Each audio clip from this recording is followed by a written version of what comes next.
परंतु विश्वामित्र जी के प्रभाव से सशरीर स्वर्ग चले गए। जब देवताओं ने देखा अनाधिकारी तप के बल से स्वर्ग भेजा गया, तो वहां से ढकेल दिया और वे नीचे को सिर किए हुए गिर पड़े। परंतु शौभरी जी एक बार यमुना जल में डुबकी लगाकर तपस्या कर रहे थे, जल को स्तंभित करके।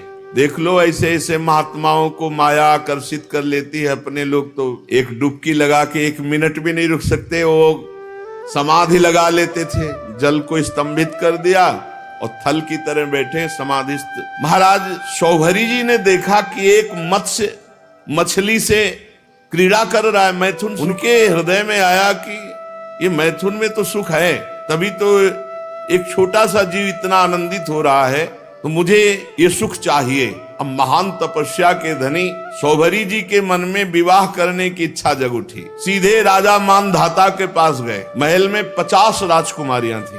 कहा कि एक भिक्षा में मुझे दो, मैं ब्याह करूंगा। अब बड़ी समस्या, शरीर से गंध आ रही, मछली जैसी, जल में समाधिस्थ, हड्डी हड्डी दिखाई दे रही। कौन राजकुमारी इनको पसंद करेगी? तो राजा ने कहा कि ब्राह्मण आपको जो कन्या पसंद कर ले उसे स्वीकार कर लो। शौभरी जी ने राजा मानधाता का अभिप्राय समझा कि तुम मुझे बूढ़े समझकर, कुरूप समझकर ऐसा बोले हो ना। झुर्रियां पड़ गई, बाल पक गए, सिर कंपायमान है, तो सोच रहे होगे कि शौभरी को कौन वरण करेगा। तो अब मैं ऐसा रूप धारण करूंगा कि तुम्हारी 50 की 50 झगड़ा करके हमसे ब्याह करेंगे। राजा से कहा तुम आदेश दो अपनी राजकुमारियों को कि शौभरी जी महल में पधार रहे हैं, जो पसंद करे वरण कर ले पति के रूप में। अब तो ऐसा सुंदर रूप संकल्प से बना, तपस्वी महापुरुषों के लिए क्या दुर्लभ। देख लो, कामना जागृत हुई तो भजन का प्रयोग कहां होने लगा। ऐसा रूप की देवांगनाएं लालायित हो जाएं। शौभरी जी ने अंतःपुर में प्रवेश किया और वहां राजा का दूत पहले ही बोला कि राजकुमारियों, परम तपस्वी शौभरी जी पधार रहे हैं, जो पति रूप में वरण करना चाहे वो वरण कर लें। फिर तो 50 कन्या दौड़ पड़ी शौभरी जी के रूप को देखकर। इतना सुंदर रूप, सबने अपना पति बना लिया। शौभरी जी ने कहा चिंता 50 चलो, 50 के साथ ब्याह करेंगे। अब वो कन्याएं तो बहुत सुखी हो गई, इतने सामर्थ्यशाली महात्मा पति के रूप में प्राप्त हुए हैं। एक दूसरे से कलह करने लगी और एक दूसरे से कहने लगी ये तुम्हारे योग्य नहीं, मेरे योग्य हैं। ऋग्वेदी शौभरी जी ने कहा 50 के योग्य है, चलो। और अपनी तपस्या के प्रभाव से नई सृष्टि की, महल, उपवन, नगर, सबकी रचना यमुना किनारे की। सौगंधिक पुष्पों के बगीचे, परिपूर्ण कमलों से सरोवर, बगीचों में बहुत सुंदर सुंदर स्थान, महल, बहुमूल्य शैया, आसन, वस्त्र, आभूषण, स्नान, सुस्वादु भोजन, पुष्पमाला, दास दासियां सब प्रकट कर दी तपस्या से। जैसे राजा की बिरुदावली का बखान करते सूत मागध बद्दीजन, वैसे ही पूरा सब वैभव। जब 50 से ब्याह करके चल रहे थे तो मानधाता को लग रहा था कि भोजन की व्यवस्था कैसे होगी। तो कहा कल यमुना किनारे आ जाना। तो सप्त द्वीपवती पृथ्वी के स्वामी मानधाता जी ने जब शौभरी जी के तप का प्रभाव देखा तो आश्चर्यचकित हो गए। उनके पास भी वो भोग सामग्री नहीं थी जो शौभरी जी के पास थी। तपस्या, उनका ये गर्व जाता रहा कि मैं सार्वभौम सम्राट हूं। शौभरी जी गृहस्थी के सुख में रम गए, अपने निरोग इंद्रियों से विषयों का सेवन किया। पर विषय सेवन से कभी काम तृप्ति थोड़ी होती। जैसे घी की बूंदों से आग तो और लपट बढ़ती है, ऐसे ही उनका असंतोष बढ़ा भोगों का। 50 राजकुमारियां, वैभव, सब सुख। ऋग्वेदाचार्य शौभरी जी एक दिन यमुना जी के तट पर बैठे और विचार किया कि अरे एक क्षण का कुसंग, मछली के एक क्षण के कुसंग से मेरी ये स्थिति हो गई कि मैंने सारी तपस्या खो दी केवल भोगों के लिए। अरे मैं तो बड़ा तपस्वी संयमी था, ये मुझसे चूक कैसे हो गई। ये मेरा अधा पतन तो देखो। मैं दीर्घ काल से अपने ब्रह्म तेज को अक्षुण्ण रख रहा था, परंतु जल के भीतर विहार करती हुई एक मछली के संसर्ग से मेरा ब्रह्म तेज नष्ट हो गया। अतः देखो, मैं पहले एकांत में अकेले तपस्या में संलग्न था, फिर मछली का मैथुन देखा। मोबाइल में गलत दृश्य देखने वाले कैसे संभल सकते हैं? जब मछली की क्रीड़ा देखकर एक महात्मा 50 ब्याह करता है, तो तुम मनुष्य की क्रीड़ा देखोगे सर्च करके, गंदी गंदी बातें देखोगे, इधर उधर की नाटक नौटंकी देखोगे, तुम भजन करोगे? ये बहुत बड़ी कलयुग की कुचाल है मोबाइल। इसलिए मैं पहले एकांत में अकेले तपस्या में संलग्न था, मछली की मैथुन क्रीड़ा देखकर 50 विवाह किए, फिर संतान से 5000 हो गई। कहां अकेला, कहां 5000 के बीच में। विषयों में सत्य बुद्धि होने से माया ने मेरी बुद्धि का हरण कर लिया। अब तो लोक परलोक की इतनी कामनाएं, मैं पार नहीं पा रहा। कहां अकेला भगवत चिंतन कर रहे थे, कहां 50 पत्नी, फिर 5000 संतान, फिर उनके ब्याह बर, फिर उनके, कहां मैं फंस गया। ऐसा ज्ञान होने पर तत्काल विरक्त हुए और सन्यास पुनः लिया और वन को चले गए। अपने पति को ही सर्वस्व मानने वाली उन पत्नियों ने एकांत वन में भगवत चिंतन करते हुए शरीर छोड़ा। और शौभरी जी ने बड़ी घोर तपस्या की, शरीर को सुखा दिया और परमात्मा में लीन कर दिया। परीक्षित, जैसे ज्वालाएं अग्नि की शांत हो जाती हैं, वैसे ही उनकी 50 पत्नियां शौभरी जी के चरण चिंतन करके उत्तम गति को प्राप्त हुई, भगवद आराधना करके उत्तम गति को प्राप्त हुई। तो शौभरी जी के पावन चरित्र से ये शिक्षा लेनी चाहिए कि किसी भी जीव को मैथुन करते हुए कदापि नहीं देखना चाहिए। एक बार दृष्टि जाए, दोबारा दृष्टि ना जाए, उसका चिंतन ना होने पावे, नहीं तो साधक के मन में स्फुरना, फिर संकल्प और फिर क्रिया। इसलिए स्फुरना में ही रौंद दो। इतना नाम उच्च कोटि से जपने लोगों की स्फुरना ही समाप्त हो जाए, संकल्प बनने ही ना पावे। श्री सुखदेव जी महाराज कहते, परीक्षित, मैं वर्णन कर चुका हूं कि मानधाता के पुत्रों में सबसे श्रेष्ठ अम्बरीश जी थे। उनके दादा युवनाश्व ने उन्हें पुत्र रूप में स्वीकार कर लिया। उनका पुत्र युवनाश्व का हारित मानधाता के वंश में 3 अवान्तर गोत्रों के प्रवर्तक हुए। नागों ने अपनी बहन नर्मदा का विवाह पुरुकुत्स से कर दिया। नागराज वासुकी की आज्ञा से नर्मदा अपने पति को रसातल में ले गई और वहां भगवान की शक्ति से संपन्न होकर पुरुकुत्स ने वध करने योग्य गंधर्वों को मार डाला। इस पर नागराज ने प्रसन्न होकर पुरुकुत्स को वर दिया कि जो इस प्रसंग का स्मरण करेगा उसे सर्पों से कोई भय नहीं रह जाएगा। राजा पुरुकुत्स का पुत्र त्रिशदस्य था, उसके पुत्र हुए अनरण्य, अनरण्य के हर्यश्व, उसके अरुण और अरुण के त्रिबंधन, त्रिबंधन के पुत्र सत्यव्रत हुए। यही सत्यव्रत त्रिशंकु के नाम से विख्यात हुए। यद्यपि त्रिशंकु अपने पिता और गुरु के साप से चांडाल हो गए थे, परंतु विश्वामित्र जी के प्रभाव से सशरीर स्वर्ग चले गए। जब देवताओं ने देखा अनाधिकारी तप के बल से स्वर्ग भेजा गया, तो वहां से ढकेल दिया और वे नीचे को सिर किए हुए गिर पड़े। परंतु विश्वामित्र जी के तपोबल से वो आकाश में ही स्थित है। न स्वर्ग मिला, न ये लोग बीच में टंगे हुए हैं। त्रिशंकु जी वे अब भी आकाश में लटके हुए हैं। त्रिशंकु के पुत्र थे हरिश्चंद्र जी। उनके लिए विश्वामित्र और वशिष्ठ एक दूसरे को शाप देकर पक्षी हो गए और बहुत वर्षों तक लड़ते रहे। हरिश्चंद्र के कोई संतान न थी, इससे वो बहुत उदास रहा करते थे।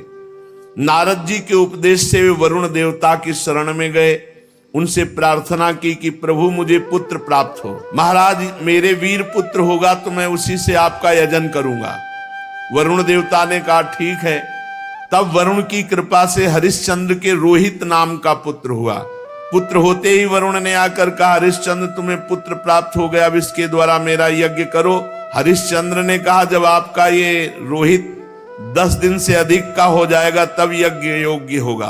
10 दिन बीतने पर वरुण जी ने आकर के आप मेरा यज्ञ करो। हरिश्चंद्र जी ने कहा, जब आपका ये रोहित मुंह में दांत निकल आएंगे तब यज्ञ के योग्य होगा।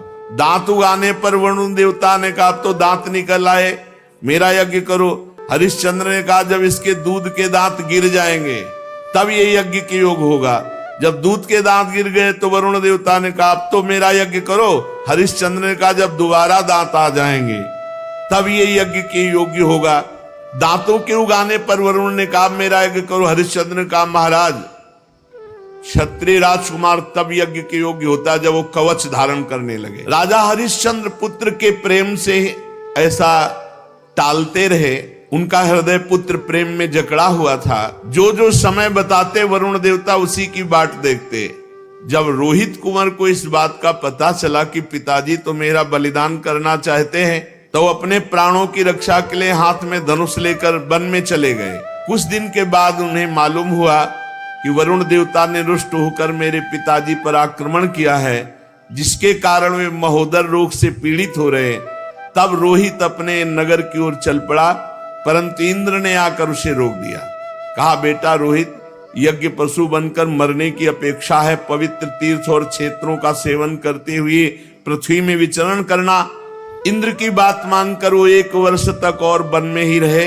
इस प्रकार दूसरे, तीसरे, चौथे और 5वें वर्ष जहां जाने का विचार करते तो इंद्र देवता कोई न कोई रूप रख कर आते और उसे रोक देते।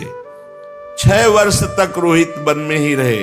7वें वर्ष जब वो अपने नगर को लौटने लगे तो उसने अजीगर्त से उनके मंझले पुत्र शुनासेप को मोल ले लिया और उसे यज्ञ पशु बनाने के लिए अपने पिता को सौंपकर उनके चरणों में नमस्कार किया। तब परम यशस्वी श्रेष्ठ चरित्र वाले राजा हरिश्चंद्र ने महोदर रोग से छूटकर पुरुषमेध यज्ञ के द्वारा वरुण आदि देवताओं का यजन किया। उस यज्ञ में विश्वामित्र जी होता हुए, परम संयमी जमदग्नि जी ने अध्वर्यु का काम किया, वशिष्ठ जी ब्रह्मा बने, अयास्य मुनि सामगान करने वाले उद्गाता बने। उस समय इंद्र ने प्रसन्न होकर हरिश्चंद्र को एक सोने का रथ दिया।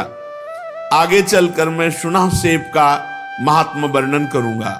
हरिश्चंद्र को अपनी पत्नी के साथ सत्य में दृढ़ता पूर्वक स्थित देकर विश्वामित्र जी बहुत प्रसन्न हुए।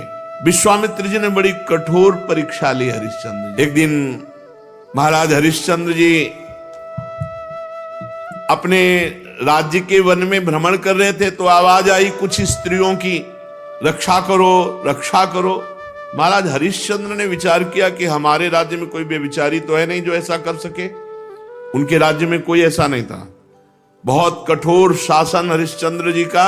ये अयोध्या के चक्रवर्ती सम्राट थे, धर्मात्मा, प्रजापालक, दानवीर, भगवत भक्त और धर्मनिष्ठा का ऐसा प्रभाव कि इनके राज्य में कोई किसी माता बहन की तरफ गंदी दृष्टि से भी नहीं देख सकता था। इसीलिए उनके राज्य में किसी की अकाल मृत्यु नहीं होती, किसी को रोग नहीं होता। पूर्ववासियों में बड़ी धर्म की रुचि थी। तो जब एक दिन जंगल में शिकार खेलने गए तो वहां कुछ स्त्रियां पुकार रही थी और कह रही थी, हमें बचाओ, हमें बचाओ। राजा ने शिकार खेलना छोड़कर उनके समीप गए और कहा, डरो मत, हमारे राज्य में ऐसा दुष्ट बुद्धि वाला तो कोई है ही नहीं जो इस अन्याय करके किसी स्त्री को ऐसे, डरो मत। तो शांत हो गई। पास में देखा विश्वामित्र जी खड़े थे और वो स्त्रियां और कोई नहीं थी, विद्याएं थी जो अपने तपोबल से समस्त विद्याओं को अधीन विश्वामित्र जी कर रहे थे। मूर्तिमती विद्या स्त्री होकर क्रंदन कर रही थी और विश्वामित्र जी उन्हें अधीन कर रहे थे।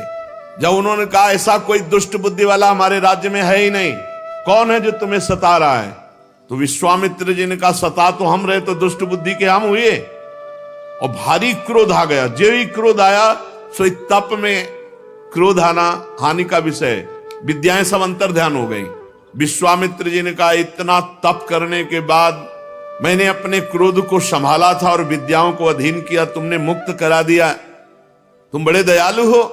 गुस्सा में कहा। हरिश्चंद्र जी ने हाथ जोड़कर विनय पूर्वक कहा, मुनि, मैं राज्य धर्म का पालन कर रहा हूं।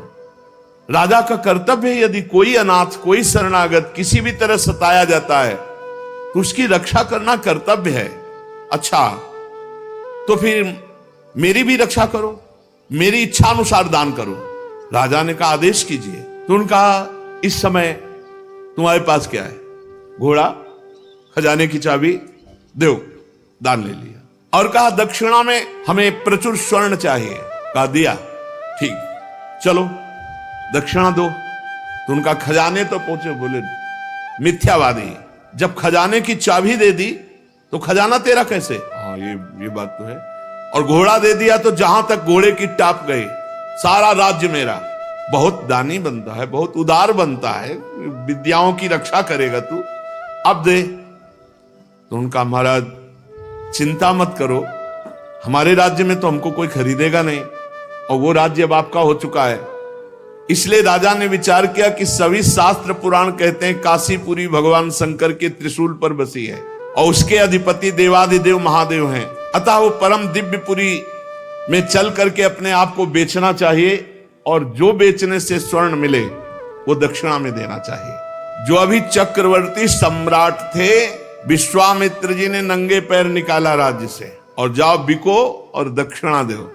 अब परम सुकुमारी रानी सेव्या, पुत्र रोहित काशी को चल पड़े।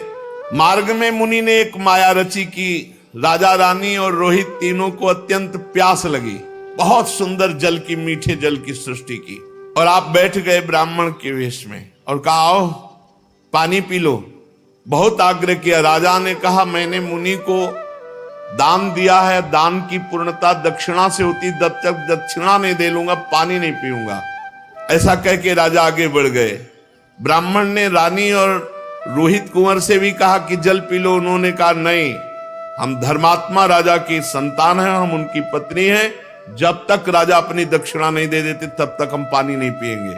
ब्राह्मण ने कहा झूठ, राजा तो जल पी गए, तुम लोग क्यों जल नहीं पियोगे? तो उन्होंने कहा कि वो परम स्वतंत्र हैं, वो पी सकते हैं, लेकिन जब तक वो मुझे आदेश नहीं करेंगे मैं नहीं पीऊंगा। और झूठ बोला था कि वो पी गए। विश्वामित्र जी ने परीक्षा ली थी, बड़े प्रसन्न हुए और कहा जाओ जिस कार्य के लिए जा रहे हो। 1 महीने की अवधि मांगी थी, 1 दिन शेष रह गया। अब यहां अयोध्या से काशी पैदल चल के जाना। विश्वामित्र जी ने कहा कि अगर तुमने हमारी दक्षिणा नहीं दी और समय पूरा हो गया तो मैं तुम्हें शाप दे दूंगा। आज का अंतिम दिन है। हरिश्चंद्र ने मुनि को प्रणाम किया और कहा अभी आधा दिन शेष है, अभी आप कुछ मत बोलिएगा, प्रयास करते हैं कोई मुझे खरीद ले। आपने इतने दिन प्रतीक्षा की और कर लीजिए, आधा दिन की ही तो बात है। मुनि अंतर्धान हो गए। राजा ने अपने बेचने का निश्चय करके पुकारा। साध्वी रानी ने कहा महाराज अगर आप बिक जाएंगे तो मैं और पुत्र। तो उन्होंने कहा देखो धर्म के लिए सब कुछ बलिदान है, अगर पूरी दक्षिणा नहीं पड़ी तो आपको भी बेच दूंगा, पुत्र को भी बेच दूंगा, अपने आप को बेच दूंगा। पति की ऐसी अवस्था देख करके रानी बहुत अंदर से विकल हुई। उधर विश्वामित्र जी की कड़ी चेतावना, तो चित्त में दुख है और गदगद कंठ से पुकार कोई मुझे खरीद ले। तो एक वृद्ध ब्राह्मणी के वेश में 500 स्वर्ण मुद्राएं देकर के रानी को खरीदा। रानी ने उस ब्राह्मणी से प्रार्थना की कि यथाशक्ति मैं घर की पूरी सेवा करूंगी, कभी इंकार नहीं करूंगी। मेरी 3 बातें आपको माननी होंगी। मैं कभी किसी पुरुष से संभाषण नहीं करूंगी, एकांत में नहीं मिलूंगी, किसी का जूठा नहीं खाऊंगी, और सेवा के अतिरिक्त मैं एकांतवास करूंगी, मेरे समीप कोई नहीं आना चाहिए। स्वीकार कर लिया। अब राजा के सामने ही रानी बिक गई। अब पुत्र को अंचल पकड़कर मां के संग जाते देख करके पहले तो बहुत हटाया, जब नहीं हटा तब कुछ स्वर्ण मुद्राएं देकर पुत्र को भी साथ में खरीद लिया। राजा अत्यंत दुख से व्यथित कि कहां राजकुमार और महारानी कैसे रहती थी, आज बिक करके सेवा में। विश्वामित्र जी आधम के राजा ने प्राप्त धन कि हमने पुत्र और पत्नी बेच दिया, ये लीजिए। तो उनका शेष पूरा कौन करेगा? हम महाराज अभी मैं हूं ना, मैं अपने को आवाज लगाता हूं, कोई न कोई मिल ही जाएगा। तो उसी समय चांडाल खरीदने के लिए उपस्थित हुआ। विश्वामित्र जी की पूरी दक्षिणा दी। जब राजा को पता चला खरीदने वाला मेरे को चांडाल है, तो उन्होंने कहा विश्वामित्र जी आपकी शाप की अग्नि से जलकर मरना ठीक है, लेकिन इस चांडाल की अधीनता मैं स्वीकार नहीं कर सकता। विश्वामित्र जी समय खत्म हो रहा है, मुझे दक्षिणा चाहिए थी, वो मिल गई, अब तुमको चांडाल के अधीन होके रहना पड़ेगा। अब तो उसकी इच्छानुसार बनकर के दास सेवा करनी होगी। विश्वामित्र जी ने कहा 1 अरब स्वर्ण मुद्रा दी है। हरिश्चंद्र तुम्हारे को खरीद लिया इस चांडाल ने। बड़ी विडंबना, चक्रवर्ती सम्राट चांडाल के अधीन। उन्होंने कहा स्मशान में पहरा दो। रात्रि में स्मशान के पहरा में काम में लगा दिया। अब और दिन रात लाठी लिए हुए मरघट में सौदा करने वालों से कर वसूल करते। जहां सैकड़ों दासियां सेवा में रहती थी, वहां महारानी दासी बन करके ब्राह्मणी के यहाँ सेवा में झाड़ू लगाना, घर लीपना, जल भरना, ये सब। और राजकुमार रोहित को भी सेवा दी गई थी, पुष्प चयन करके लाओ। विश्वामित्र जी को इतने पे भी संतोष नहीं हुआ, चांडाल की आज्ञा से नादों में जल भरते थे और विश्वामित्र जी उन नादों को फोड़ देते। जब जल बह जाता तो चांडाल आकर बहुत तिरस्कार करता हरिश्चंद्र का, हाथ जोड़े सर झुकाए खड़े रहते हरिश्चंद्र। एक दिन पुष्प चयन करने के लिए संध्या के समय राजकुमार रोहित गया तो वहां सर्प ने डस लिया, तत्काल प्राणांत हो गया बालक का। अब महारानी जिस पुत्र का मुख देखकर जीवित थी, वो पुत्र विधाता ने छीन लिया। दुख पे अपार दुख, रात्रि का घोर अंधकार, आकाश में मेघ आच्छन्न है। अकेली पुत्र के शव को लोग लेकर रोती हुई जा रहे हैं, वहां कोई साथ नहीं, कोई ब्राह्मणी साथ नहीं है। श्मशान में पहुंची, हरिश्चंद्र जी ने देखा, अरे ये हालत हमारी पत्नी की धर्म के लिए, लेकिन मैं जब भिक्षु का हूं तो अपने धर्म से नहीं हटूंगा। रानी विवश में ही रात में सौ लेकर श्मशान जब गई तो वहां बहुत जोर के रोती हुई हरिश्चंद्र से कहा कि तुम्हारा पुत्र पधार गया है, सर्प ने काट लिया है। हरिश्चंद्र बोले, श्मशान के स्वामी का पहले कर दो, फिर आपके लिए बिक गई हूं, आपके लिए बिकी हूं पुत्र के सहित। तो पुत्र पधार गया है, हमसे कह रहे हो कर दो, कहां से दूं, क्या है हमारे पास। अयोध्या नरेश चक्रवर्ती सम्राट महाराज हरिश्चंद्र वज्रपात मानो हो गया हो, लेकिन हिले नहीं, अपने धर्म में रहे। उन्होंने कहा कि तुम कल्पना भी नहीं कर सकती हो कि हरिश्चंद्र का हृदय इस समय कैसा है। देवी, आज्ञा का पालन अपने स्वामी को कर दिए बिना यहां हम सौदाह या प्रवाह नहीं होने देंगे। तुम अपने धर्म का पालन करो और मैं अपने धर्म का पालन करूंगा। देखो, तुम तनिक भी डिगना नहीं, भारी से भारी संकट आने पर भी तुम अपने धर्म में स्थित रहना, धर्म तुम्हारी रक्षा कर लेगा। सौ ढकने के लिए कोई वस्त्र तो था नहीं, तो अपने जो शरीर में वस्त्र था उसके पहला ही टुकड़ा करके लपेट कर लाई थी। पतिव्रता ने दूसरा उसी कपड़े का जैसा हिस्सा फाड़ा और कहा कि ये कर के रूप में ले लो। जे ही उन्होंने लिया तो विश्वामित्र जी प्रकट हुए और कहा, आपने वो करके दिखाया, कोई मैं एक महात्मा के वचनों का पालन करने के लिए या धर्म के पालन के लिए इस तरह अपने जीवन को, राज्य को, परिवार को। उसी समय जो चांडाल ने खरीदा था वो प्रकट हुए और कहा, जानते हो मैं मूर्तिमान धर्म हूं, तुम्हें दास कौन बना सकता है। जो धर्मात्मा पुरुष है उसको किसी की त्रिभुवन में ताकत नहीं कि उसे दास बना सके। साक्षात धर्म ने ही चांडाल रूप होकर के खरीदा था।